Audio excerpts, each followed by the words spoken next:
Should the Rams draft Chop Robinson out of Penn State? That's coming up next here on Locked On Rams. You are Locked On Rams, your daily Los Angeles Rams podcast. Part of the Locked On Podcast Network, your team every day.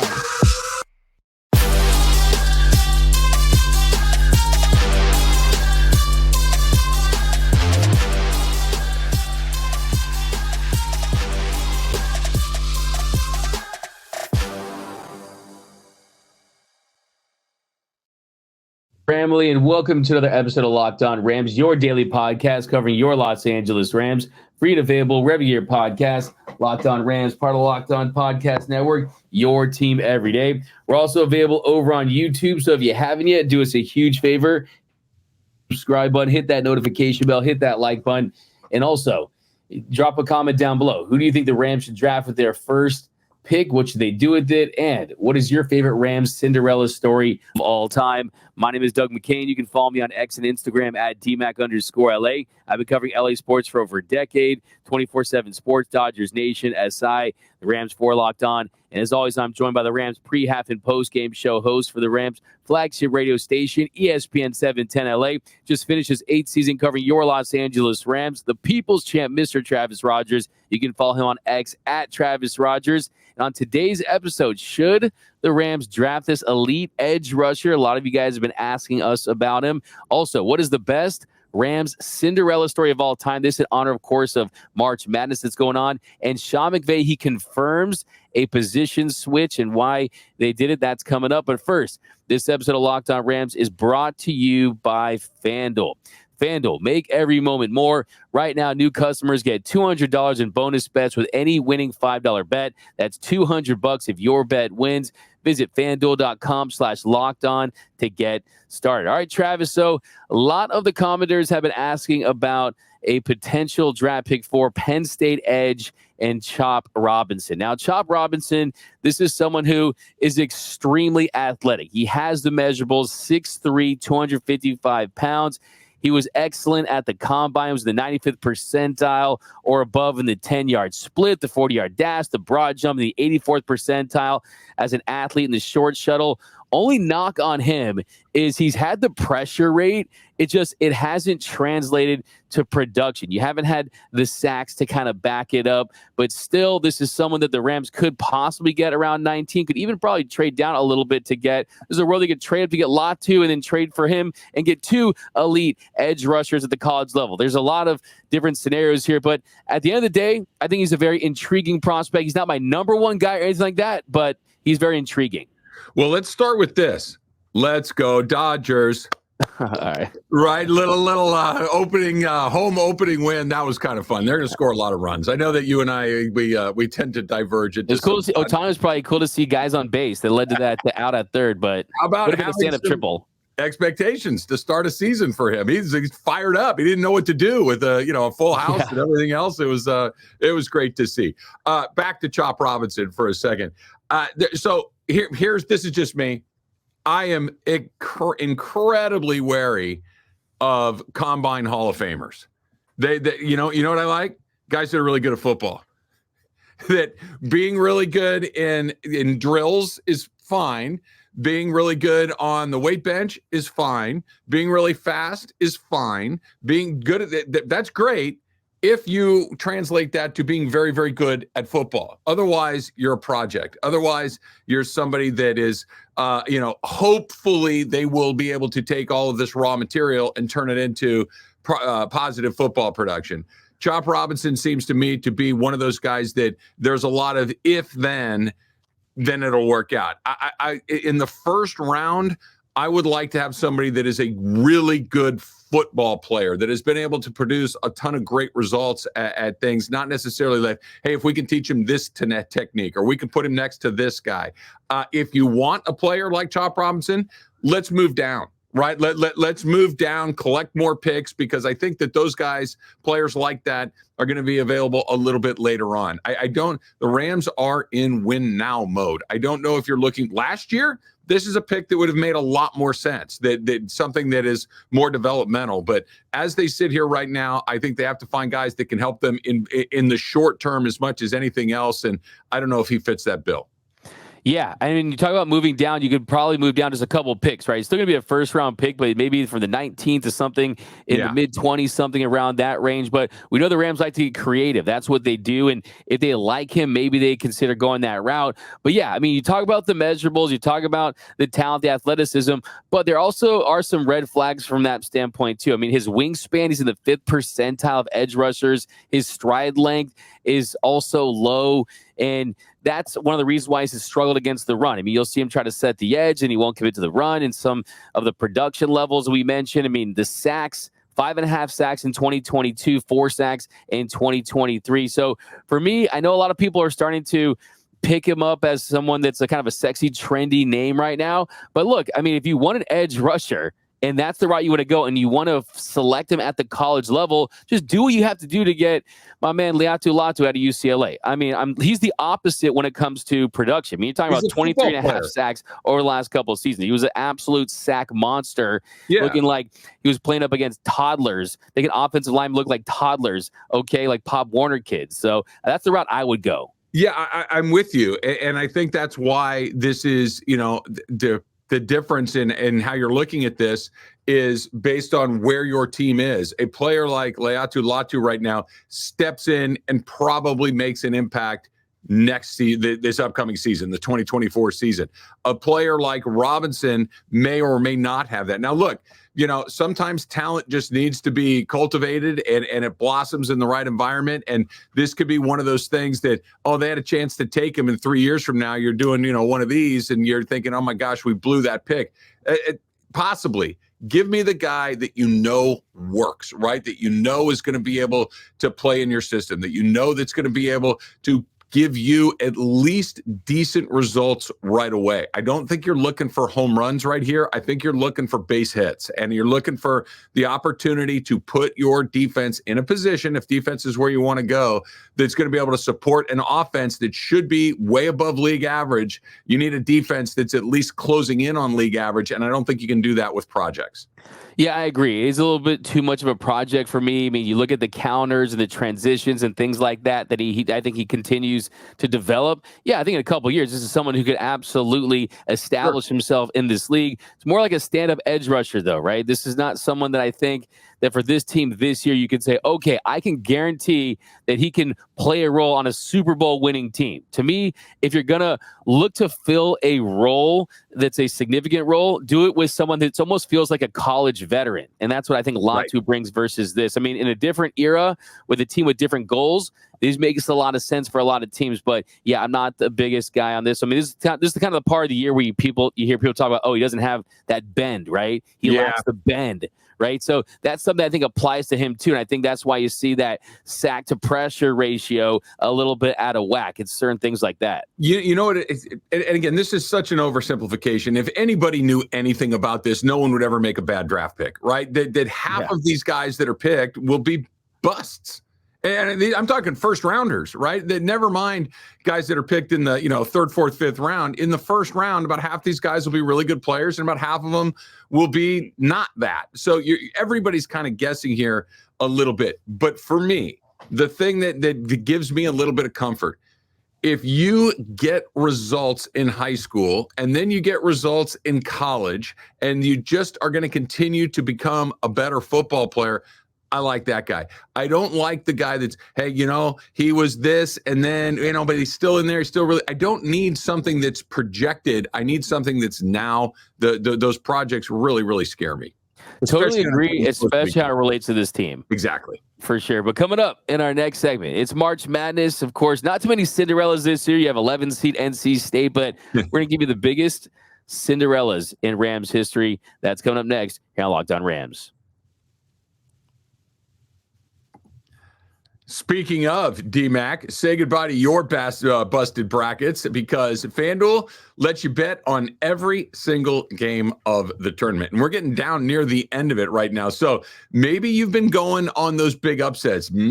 Probably not paying off for you a ton. Maybe you like the number 1 seeds. There's a lot of chalk still out there right now. UConn looks amazing, but it is time to go dancing on America's #1 sportsbook, because right now, new customers, you get $200 in bonus bets if your first $5 bet wins. You heard me right. That's $200 to use on point spreads. You can use it on money lines. You can even pick on who's going to win it all. And UConn's feeling very win it all back to back right now. But here's what you got to do. You got to go to FanDuel.com/locked on. That's FanDuel.com/locked on, LOCKEDON, FanDuel.com/locked on. And you can bet on college hoops until they cut the nets down. And, oh, by the way, baseball's going on, hockey playoffs, basketball playoffs right around the corner. Put that FanDuel app on your phone. Get to work. And welcome back to Locked On Rams. Thank you for making Locked On Rams your first listen every single weekday, free and available wherever you get your podcast. Locked On Rams, part of Locked On Podcast Network, your team every day. And also a special shout out to those everyday listeners out there. We appreciate you watching and listening to every single episode of Locked On Rams. And you can be an everyday listener too. Join the club. Membership is 100% free, and you won't miss a thing about your Los Angeles Rams. So we are right in the middle of March Madness. Last night, Arizona, they lose, so America won for sure. I was on the Arizona message board all night. I read every single thread. I was so excited. Now I feel how people felt, those when they talk about how they get so excited when the Harry Potter books came out and they would read all night. That was me last night on the Arizona message board, man. That was some great stuff. Also, North Carolina loses. Spoken like a true UCLA Bruin. Well done. I love to hate more. I mean, hating's more fun than anything else, There's nothing like the schadenfreude of watching the team that you hate the most lose. That's and your team is bad too, and all you have is just rooting against other teams. That's the ultimate sign of embarrassment. But absolutely. It's good stuff, though, right? But here we got the top Cinderella teams in Rams history, starting with the 1979 team that miraculously made it all the way to Super Bowl 14. They finished 9-7. At the time, that was the worst record by any team to advance the Super Bowl. The 2008 Cardinals did it since. The 2011 New York Giants, they did it since. But that team, that game was such a wild game. Travis, it actually still holds the record for most lead changes in a Super Bowl with 7. The Rams were close. They were down 24-19 before Lambert's interception for the Steelers really sealed the deal. But still, what a great game. What a great season. Well, just a weird season, too. You mentioned their 9-7 record, so they were basically losing as often as they would win. They won the NFC Championship game 9-0. Yeah, they kicked 3 field goals to beat a Tampa Bay Buccaneer team 9-0. And this is one of the first Super Bowls that I have a vague recollection of, right? I was 8 years old when that Super Bowl was taking place. And I remember being very excited that my hometown team was in the Super Bowl. I remember being very worried that they were playing the Steelers because it felt like the Steelers were in the Super Bowl every single season. And it felt that way because they were, they were the absolute monster right there. But I don't remember a ton about it other than being very, very surprised that they were there and thinking for a half a second that they had a chance to win it. But we had to wait a few more decades before you finally got that first Rams Super Bowl championship. I mean, for me, obviously I wasn't there at the time, but just looking back, the thing that really stands out is how the hell does Jack Youngblood break his leg against the Dallas Cowboys in the divisional round, comes back and gets a sack in that game, and then plays the rest of the playoffs? I just don't understand that. So I got to meet Jack Youngblood at the Super Bowl one year when awesome. I was on Radio Row, and I'm like you, D-Mac. I'm like, okay, how do you break your leg and continue to play NFL football? That doesn't make any sense. Like Bob Gibson pitched in the World Series with a broken leg. Like this stuff just doesn't add up, right? Until you meet Jack Youngblood, and it's like he's John Wayne. It doesn't make any sense. He's like a piece of leather from another era. It is the hardest, meanest, toughest, just most competitive people you ever meet. It's not like it is now. It was much more of, well, yeah, what else was I going to do? Like you were never thinking about what was coming next, your future deals, all these things. It's like, I'm in the Super Bowl, I'm going to go do it. And I'll never forget a chance getting to spend a few minutes with him because it was just like, this is a real guy. Like somebody actually did that. Just nuts. Can you imagine like breaking your leg and you tell the team doc, hey, just tape it up? Dude, well, I get a stuffy nose and I don't want to go talk on the radio for a few days. Like the idea of playing football on a broken leg. Yeah, I'm on the 60-day IL. Put me on the IR if I stub my toe. I'm with you 100%. Yeah, no chance. For sure. But yeah, what a great season, and honestly, like one of the most improbable runs. But they ran into that Steelers dynasty. And then you go out, of course, pretty much the greatest Cinderella run ever, the 1999 St. Louis Rams. You're coming off a 4-12 season. You lose your quarterback in Trent Green, and you have Dick Vermeil rallying the troops at that press conference saying you're going to rally behind Kurt Warner. He has 41 touchdowns, and they absolutely established one of the most iconic offenses in the history of the sport and the greatest show on turf, and one of the best Super Bowls ever against the Titans. What a great year. What a memorable year. And I think, honestly, it's aging better with time. People going back and saying, wow, what an influential team. Well, it launched one of the great American sports stories in history, the Kurt Warner story, right? That I will never forget this. I've told this story before on the radio. I've probably told it here on Locked On, and the everydayers are probably, familiar with this story. But I was driving on PCH when I heard the news that Trent Green had torn up his knee and that Kurt Warner was going to quarterback the Rams for the rest of the season. And I remember thinking, why would the running back from the Seattle Seahawks be quarterback? What are they going to run like the veer, the option? Like what do you mean Kurt Warner is going to be the quarterback of this team? And then you get in front of a TV, you're like, oh, okay, there's two Kurt Warners. This one's, where is he? Wait, he was in the Arena League? This guy went to Northern Iowa. He was a gross. Okay, good. This sucks because now a team with a whole bunch of talent isn't going to be able to do it because they don't have the right trigger guy. And then he started off and he was pretty good, and then he was very good, and then he was awesome. And then you're just watching like this is good. The bubble's going to burst. It never really burst. He was a Hall of Fame player. Like that's how good he was. He got that one opportunity.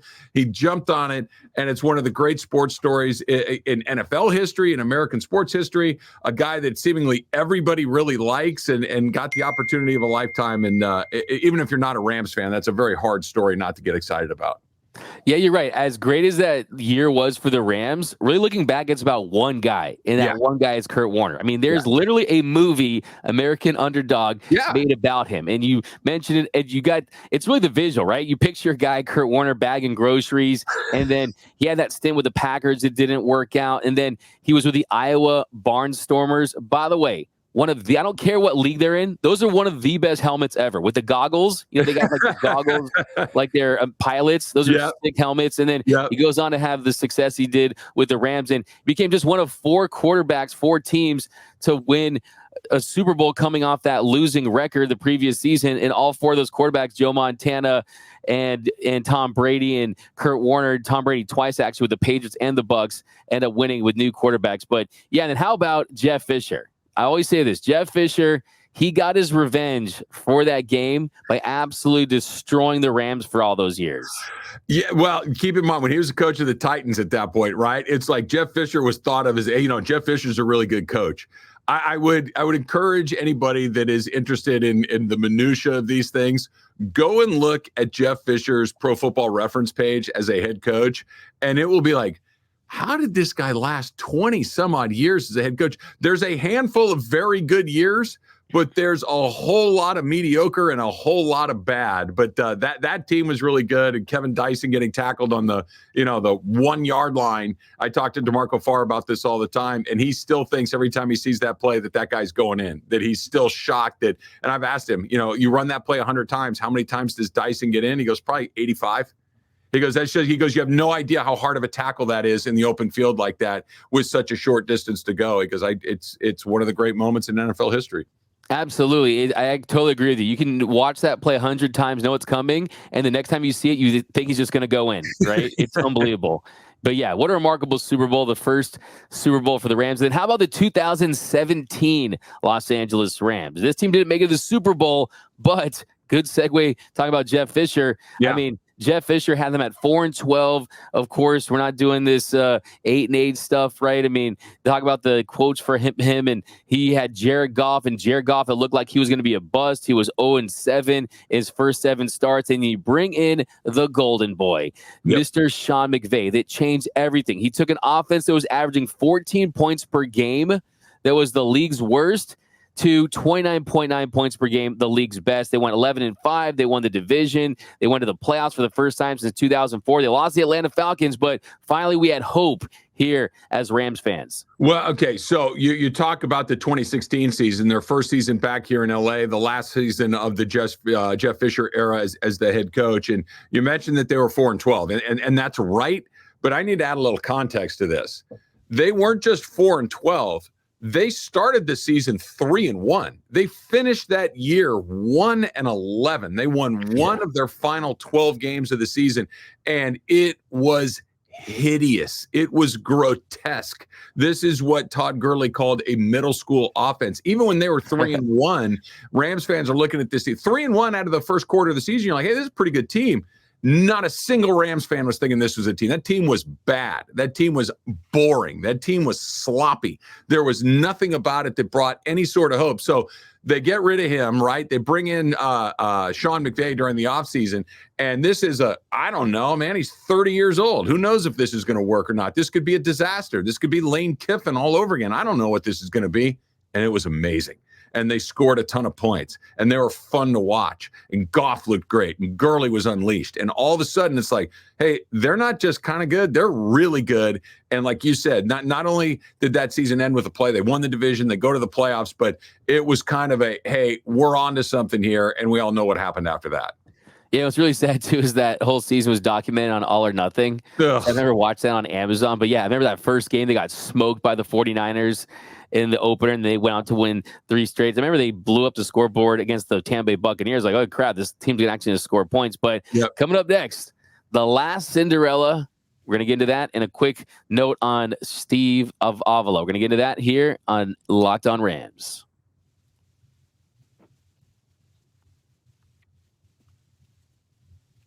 Welcome back to Locked On Rams. Thank you for making Locked On Rams your first listen every single weekday, free and available wherever you get your podcast. Locked On Rams, part of Locked On Podcast Network, your team every day. Now, Travis, the last of the Cinderellas, don't have to look too far back. How about the 2023 Rams? Yeah. Okay, this is a team that was supposed to win 5 games. They were supposed to tank for Caleb Williams. They started the season 3-6, but then they got hot. They finished the season 7-1. That one loss was in overtime against the Baltimore Ravens on the road, one of the best teams in the NFL. Matthew Stafford, he was hard in the devil's armpits at the end of the season, 16 touchdowns and 4 interceptions after the bye. It was a great story, and I think really just the Puka Nacua, Kyron Williams, the rookies.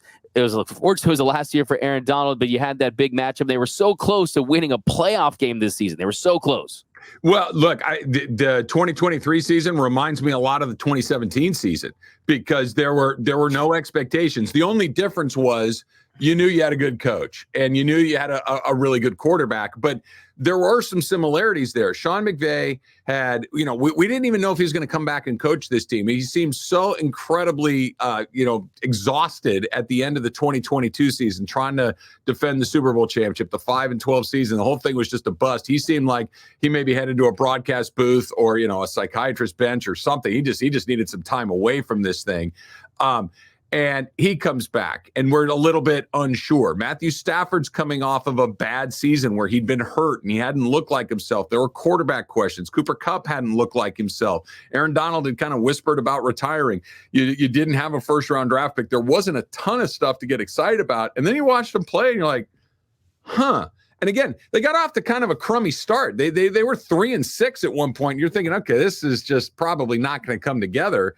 And then it happened. All of a sudden, everything started to look really Ramsey, really McVay-y, really Matthew Stafford-y, and it got very fun all over again. It reminded me a ton of that 2017 season. And, if you have a kicker, maybe that Lions playoff game is a little bit different. If Sean McVay doesn't punt that ball away at the end of the game, maybe it's a little bit of a different story. I don't think last year's story ends with them hoisting another Lombardi trophy in any alternate reality, but that was a really good season out of nowhere, and it kind of set the table for what we're getting ready for in 2024. Absolutely. It was a big positive step in the right direction. I think that it really proved to Sean McVay why he wanted to return, because he trusts his organization and the picks they made. Matthew Stafford proved that he still has a lot left in the tank. I will say the 49ers did not want to play the Rams. They did not want to play the Rams. I would have really trusted McVay and Stafford in that one, but still, it was a great season nonetheless. Now, we're going to talk about Steve Avila on Monday. Got a lot of draft talk to get into. We're going to do some mocks, so stay locked here for Locked On On Rams. But that's going to do it for this episode. My name is Doug McCain. You can follow me on X and Instagram at DMAC_LA. And you can follow the People's Champ, Mr. Travis Rogers, at Travis Rogers. And until next time, whose house? It's Locked On Rams house.